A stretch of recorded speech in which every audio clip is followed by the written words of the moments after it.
Donc, comme j'ai dit, on va parler du scandale SNC-Lavalin. Ici au Canada, notre premier ministre, Justin Trudeau, se trouve dans un scandale en face de la prochaine élection.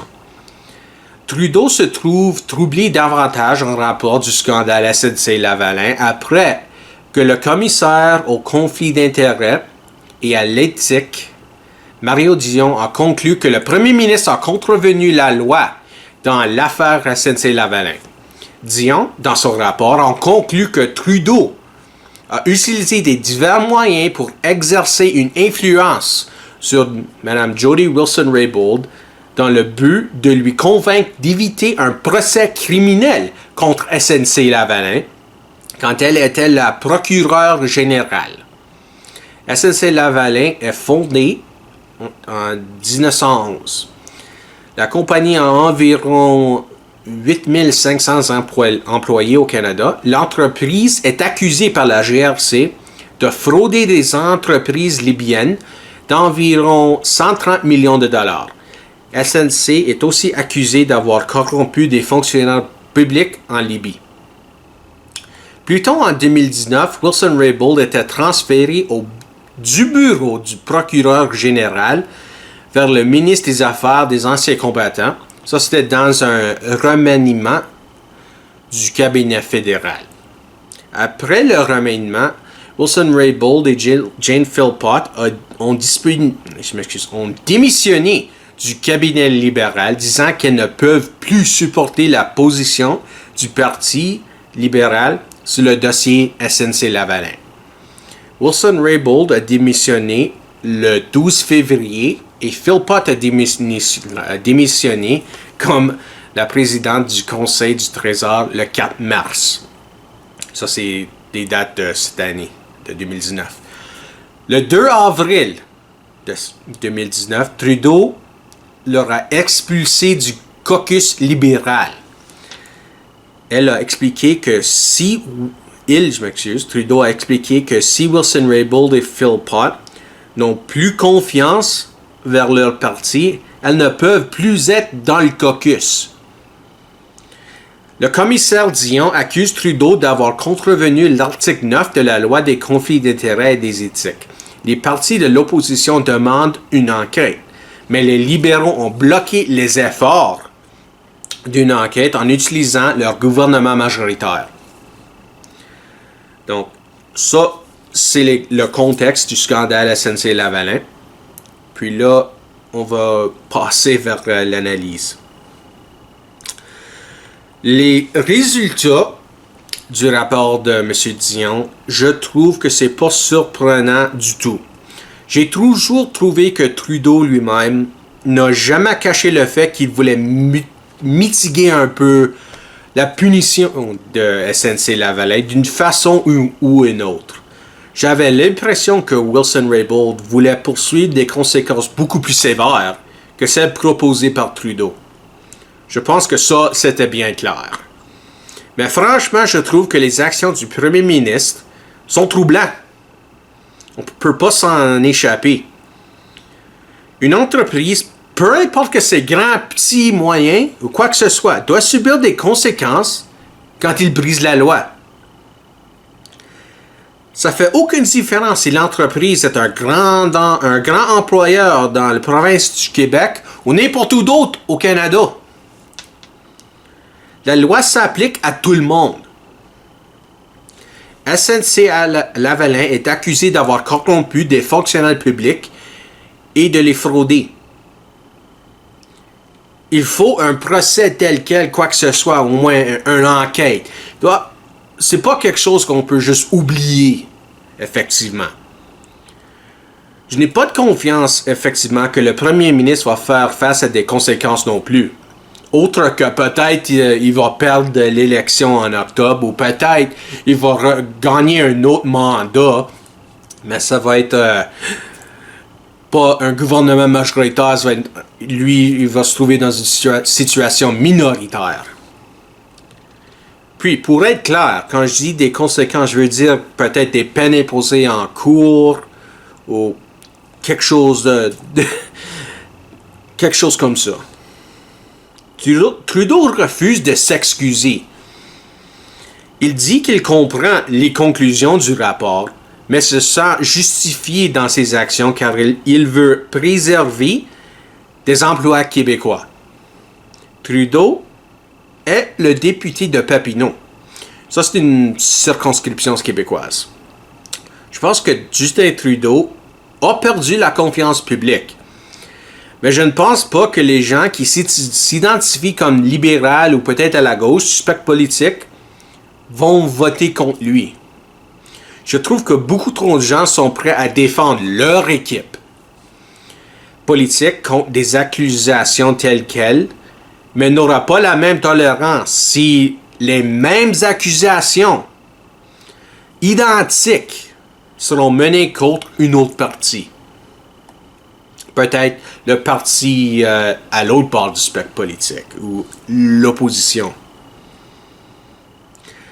Ça, c'est frustrant au bout. Une contrevention, c'est la même chose, peu importe que c'est commis par un libéral, un conservateur ou n'importe quelle autre idéologie.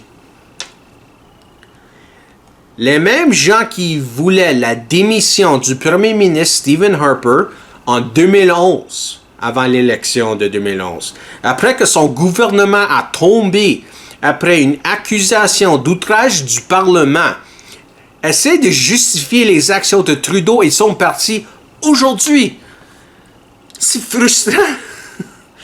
C'est une hypocrisie évidente. Et ça me choque. Je pense que plusieurs gens effectivement, ont perdu leur principe à cause que maintenant, c'est leur gars en pouvoir. C'est frustrant au bout. Au lieu d'admettre que le chef libéral peut leur coûter l'élection, les libéraux attaquent soit les conservateurs ou le Parti populaire du Canada ou n'importe qui d'autre, peut-être leur chef conservateur, Andrew Scheer, ou le chef du PPC, Maxime Bernier, au lieu de réfléchir sur leur propre action. Plus pire, c'est que plusieurs des attaques sont visées vers le premier ministre de l'Ontario, Doug Ford, qui n'est même pas impliqué dans les politiques fédérales.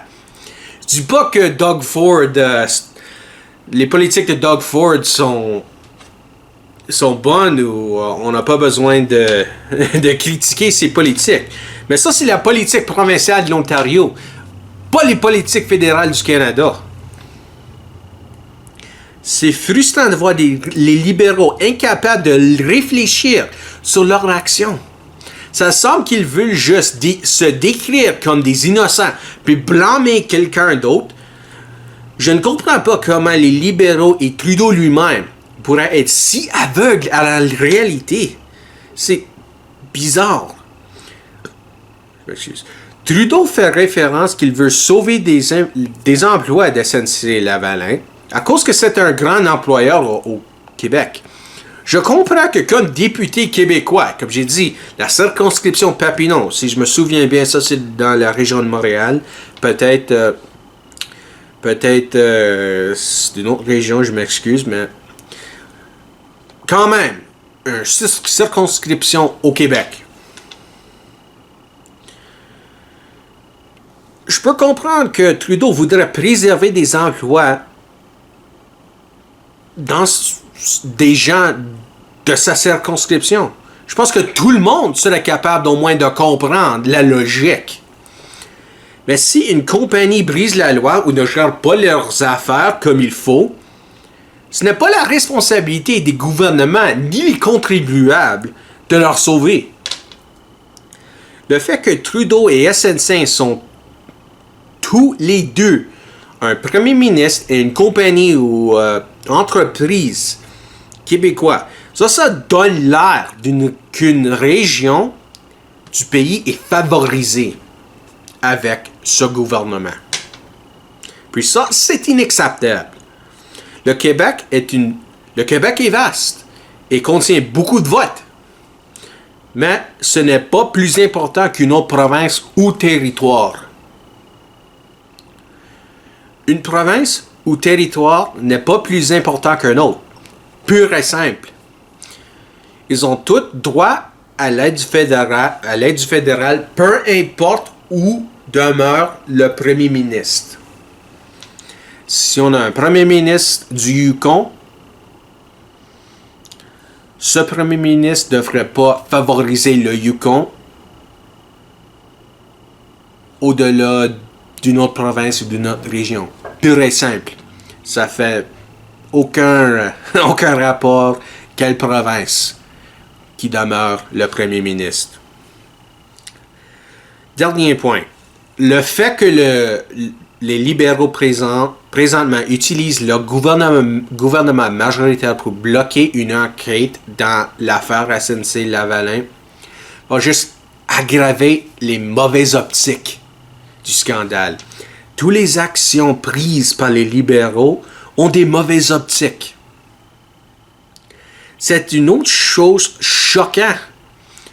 Je ne comprends pas comment les gens en charge de la stratégie libérale ne voient pas les optiques négatives. Le premier ministre est chargé d'avoir brisé les lois en rapport des éthiques. Ça mérite une enquête certainement. C'est fou de ne le pas faire. Si Trudeau a vraiment contrevenu la loi des conflits d'intérêts et d'éthique, la population de Canada mérite de savoir la vérité avant les élections en octobre de 2019. Ignorer la réalité devant lui devrait nuire la chance des libéraux en octobre.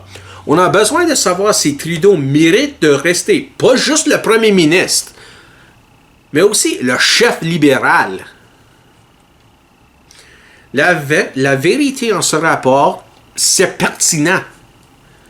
Si quelqu'un veut déposer un vote informé, mais on va voir si les électeurs vont être en accord, effectivement. J'ai des grands doutes que le scandale va convaincre les Canadiens de voter pour une autre option. Comme j'ai déjà dit, je pense que tout le monde est prêt à peut-être pardonner ou accepter les actions quand c'est leur gars en pouvoir. Donc on va voir. Ça dépend si assez de monde sont prêts à voter pour une autre partie. Si la majorité du Canada supporte Trudeau encore, je pense pas que rien va changer. Je pense que le monde, honnêtement, vont juste fortifier ceux. Je pense que le scandale et les développements récents vont juste aider ceux qui ont déjà formulé leur opinion, puis ça va juste leur aider à fortifier leur opinion. S'ils sont contre Trudeau déjà ou pour Trudeau. Effectivement. Puis, ça, c'est le scandale SNC-Lavalin.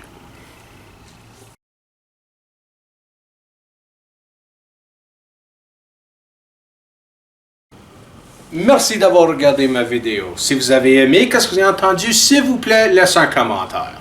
Si vous n'avez pas aimé ce que vous avez vu, aime pas la vidéo. Mais si vous êtes en accord, désaccord, ou vous voulez juste continuer la conversation, s'il vous plaît, laissez un commentaire. Aussi, abonnez-vous à ma chaîne YouTube et vous pouvez me suivre sur Facebook, Twitter, puis Minds. Il va y avoir des liens en bas dans la description. Puis, merci une autre fois. Bonne journée, à la prochaine.